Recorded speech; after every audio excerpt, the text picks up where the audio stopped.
C'est une grande première, les vraies voix aujourd'hui. Vous n'aurez ni coup de gueule ni coup de cœur de ma part.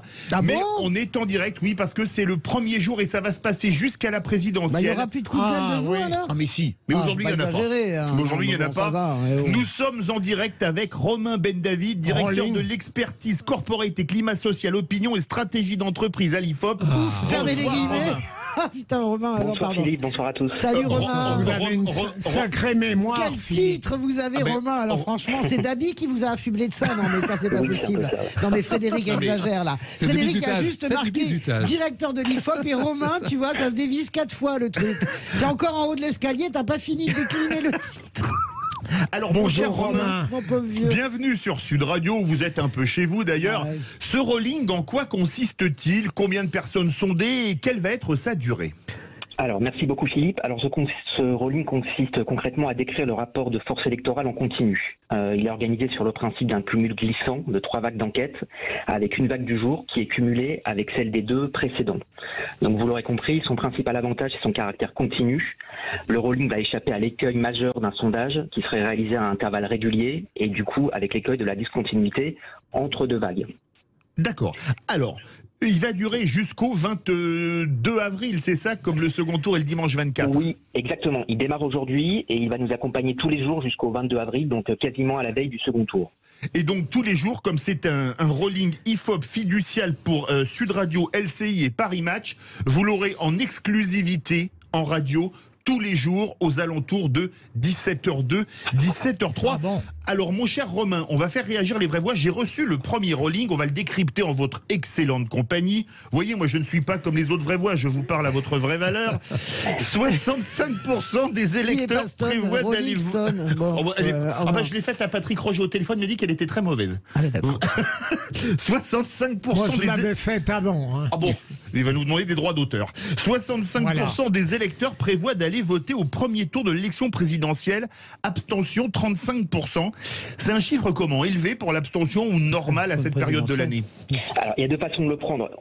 Ce qu'on peut se dire déjà, c'est qu'il est supérieur à tous les scrutins précédents, régional, européen, où on était, comme vous vous en souvenez, sur un taux d'abstention anormalement faible, en dessous des 50%. Là, on est sur l'élection reine de la Ve République, donc ça remonte assez naturellement. Pour autant, c'est pas encore très élevé. La campagne n'est pas entrée dans une grande dynamique encore. Et ce qui va être intéressant de voir, c'est est-ce qu'on va battre le record de l'abstention, qui est, pour rappel, celui du 21 avril 2002, où on avait obtenu 28% d'abstention. D'accord. Alors, le premier rolling, il y a 2 hypothèses. La première, c'est Christiane Taubira pas candidate. La seconde, c'est Christiane Taubira candidate. Et si on regarde bien, Emmanuel Macron rassemble 27% des suffrages. Ça fait quand même beaucoup. Exactement. Alors, on a des intentions de vote qui ressemblent un peu pour l'instant à un immeuble avec 3 étages. Vous avez 2 étages qui sont très calmes, celui du haut et celui du bas. Donc, en haut, effectivement, vous l'avez dit, Emmanuel Macron qui est largement en tête, et depuis longtemps, presque depuis 2017, avec 27% des intentions de vote. Et puis en bas, le match que se livrent les candidats de gauche, qui concerne principalement ces candidats. Alors on a certes Jean-Luc Mélenchon qui frôle, qui est à 9,5%, donc il frôle les 10%, mais à date, aucun candidat de gauche n'est pour l'instant en mesure de se qualifier pour le second tour. Et donc le principal suspense apparaît au milieu, donc à l'étage du milieu, autour de la qualification du deuxième candidat pour le second tour, avec la lutte à 3 que se livre Marine Le Pen, donc aujourd'hui en tête de ce trio avec 17,5% des intentions de vote, Valérie Pécresse 15,5% et Éric Zemmour 12,5% qui reste en embuscade. Alors justement, si on regarde bien les choses, Marine Le Pen 17,5%, Valérie Pécresse 15,5%, Valérie Pécresse, elle a franchement intérêt à ce qu'Éric Zemmour soit candidat, parce que sinon c'est Marine Le Pen qui est au second tour, non ? Oui, pour l'instant c'est très clair. En fait, la dynamique qui avait suivi sa victoire après la primaire des Républicains est un peu retombée. Elle doit indéniablement donner une nouvelle impulsion à sa campagne. Elle a un électorat qui n'est pas encore consolidé. 66% de ses électeurs sont sûrs de leur choix, ce qui est très loin des 80% de Marine Le Pen, voire des 79% d'Éric Zemmour. Et effectivement, sa difficulté, c'est de faire le grand écart. Ça, on le constate depuis le début, en rassemblant à la fois à droite pour ne pas perdre d'électeurs face à Éric Zemmour, tout en grignotant des voix au centre droit susceptibles de voter pour Emmanuel Macron. Vous voulez réagir, Jean Dorido? Oui, enfin, réagir avec une question. C'est vrai que c'est quand même la première fois de mémoire quand même que la gauche est aussi faible à cette date-là du scrutin. Monsieur qui est un expert, est-ce qu'il y a peut-être une possibilité encore, est-ce que ça s'est vu déjà, que peut-être un candidat de gauche soit qualifié au second tour? Romain Ben David. Alors pour l'instant, si l'élection avait lieu à date, c'est effectivement impossible. Mais il peut se passer beaucoup de choses, la campagne dure 3 mois. Et en fait, si la gauche est aussi faible, c'est aussi parce qu'aux yeux de l'électorat, d'une partie de l'électorat de gauche, le candidat de gauche, c'est aussi Emmanuel Macron. Il arrive à séduire, il séduit 70% de ses électeurs de 2017, qui étaient pour rappel majoritairement des électeurs de François Hollande avant, et il arrive encore à séduire des électeurs de Benoît Hamon, qui n'étaient certes pas nombreux il y a 5 ans, mais qui étaient quand même très portés à gauche. Oui, donc si vous voulez, Emmanuel Macron pour l'instant fait le plein à gauche, et il a cette force alors que la plupart des candidats doivent d'abord rassembler leur camp, faire le plein à gauche ou à droite, et ensuite gagner au centre. Emmanuel Macron, lui, a déjà fait le plein au centre, et son but maintenant, c'est de grignoter, de siphonner un peu. On peut mettre des bémols quand même, Romain, parce que là, quand on entend, alors il est à 27%, blablabli, blablabla. Juste, on peut quand même également dire d'abord que on connaît les rollings, on les a pratiqués. Moi, je les ai pratiqués en tant que conseillère, et je les ai pratiqués en tant que journaliste. Déjà, ça termine jamais en avril, ça termine pas comme c'est aujourd'hui. C'est-à-dire qu'un premier tour à 27% d'Emmanuel Macron, ça nous paraît plus qu'improbable. Deuxièmement, il faut quand même souligner dans votre analyse, pour être complet et honnête jusqu'au bout, ce que je ne doute pas que vous soyez, c'est peut-être beaucoup, mais c'est faible pour un second tour pour Emmanuel Macron. 27%. Si vous avez Valérie Pécresse en face, alors je sais bien qu'en cas de deuxième tour, c'est Emmanuel Macron qui gagne contre Valérie Pécresse avec 54%. Mais moi j'ai bien compris. D'abord, tester le second tour ne rime absolument à rien, et Romain est un sondeur suffisamment sérieux pour savoir que les journaux ont envie de l'avoir, le second tour, mais qu'il ne veut rien dire le second tour en l'état. Vous êtes d'accord avec moi? Mais on est d'accord sur la dynamique que si Valérie Pécresse ou qui que ce soit est au second tour, 27% pour Emmanuel Macron, c'est assez faible. Romain Ben David. D'autant qu'il ne sera pas... Romain Ben David. Être aussi honnête que vous et plus rapide dans la réponse. Sur le premier point, oui, on est à date, on reste quand même sur une photographie à date. Il peut se passer encore plein de choses, et je dis juste que si l'élection avait lieu aujourd'hui ou demain, la gauche serait très loin d'être au second tour. Ah oui, bien sûr, de toute façon, même après-demain. Il y a évidemment encore 3 mois de campagne. Là où je suis pas tout à fait d'accord, en revanche, c'est sur la faiblesse d'Emmanuel Macron. Non, il est très haut, parce qu'en plus le ticket d'entrée pour le second tour devient très faible du fait de la candidature d'Éric Zemmour.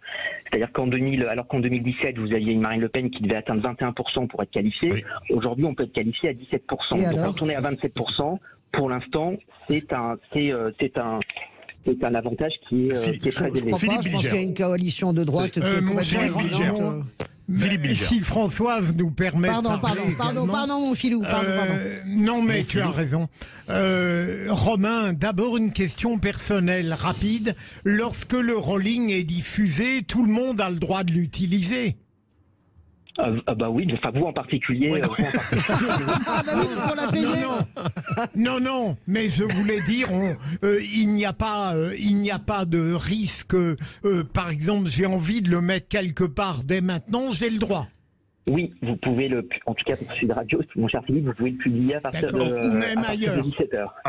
Alors Romain, et même ailleurs, et j'ai une autre question, alors là beaucoup plus sérieuse, Romain. Je pense, il y a tout de même quelque chose concernant Emmanuel Macron.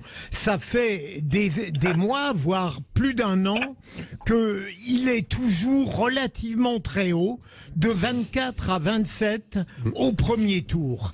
Est-ce que ça ne veut pas dire qu'il aura du mal à trouver des renforts au second tour? La réserve de voix, Romain Ben David. C'est ce que j'ai dit tout à l'heure. Hein. Oui. Alors, mon cher Philippe, mais vous l'avez mieux dit que Philippe David. C'est effectivement une très bonne question. Oui, il en trouve. Tout dépend de son adversaire face à lui au second tour. Et Valérie Pécresse est aujourd'hui, et encore une fois je dis bien aujourd'hui, celle qui a le plus de chances de lui résister au second tour. Si maintenant Emmanuel Macron se trouve face à un adversaire ou une adversaire qui est davantage sur sa droite, il est évident que sa réserve de voix sera supérieure. Dans les deux cas de figure, pour l'instant, il l'emporte au second tour. Mais comme vous l'avez souligné très justement tout à l'heure, il faut faire très attention avec ses prévisions pour le second tour, parce que ce sera une nouvelle campagne. On ne connaît pas encore évidemment les éventuels ralliements des candidats éliminés. Et puis, attendons aussi le sursaut éventuel chez les abstentionnistes du premier tour. Mais dans tous les cas, plus son adversaire sera éloigné du centre, plus Emmanuel Macron aura des réserves de voix importantes pour le second tour. Alors, Romain Ben-David, une dernière question courte. On pourrait passer l'heure avec vous. Yannick Jadot, qui était à près de 10% il y a 2 mois, est entre 5,5 et 6. Bah oui. Il se dirige vers un score à la Noël Mamère à 5% il y a 20 ans. Alors, encore une fois, à date, Philippe. Pour l'instant, effectivement, sa campagne, il est deuxième des candidats de gauche. Il est derrière Jean-Luc Mélenchon et il est devant Anne Hidalgo ou Christiane Taubira selon les hypothèses. Rappelons que pour l'instant, il est quand même au-dessus de ce qu'avait fait Noël Mamère. Ça reste le score le plus élevé pour un candidat écologiste. Mais effectivement, il peut peut-être se consoler en pensant que Jean-Luc Mélenchon, pour l'instant, ne fait pas encore tellement mieux. Aucun candidat, pour l'instant, n'est en mesure de venir titiller le trio qui lutte pour la seconde place. Romain, une dernière question. Pour Jadot, la pilule serait ma mère. Elle est bien, elle est bien. Je l'aime bien, Jadot. Quel dommage. Mon cher Romain Ben-David, vous avez entendu la qualité des interventions de Philippe Bilger. J'ai hâte de vous retrouver en plateau. Dernière question, on a hâte de vous avoir avec nous. Pourquoi le dernier des conservateurs, Philippe Bilger, et la dernière femme de gauche, Françoise de Gouin, ne sont pas dans le rolling IFOP Sud Radio? N'importe quoi, Romain, répondez pas à ces conneries. Ils sont représentatifs de la population française comme vous et moi, donc ils peuvent très bien être interrogés demain. Ah bon, c'est parfait. Il est malin, Restez crédible, Romain, restez crédible. Merci beaucoup, Romain Ben-David, et on aura vous et vos collègues. Elle est très bonne. Rigoler quand même un peu. Non, pas beaucoup, pas suffisamment, je trouve. Peut-être qu'elle n'était pas assez bonne. Merci beaucoup, Romain Ben-David. Alors, je le redis en entier, directeur de l'expertise corporate et climat social, opinion et stratégie d'entreprise. Ça, c'est un titre magnifique et c'est toujours un plaisir de vous avoir.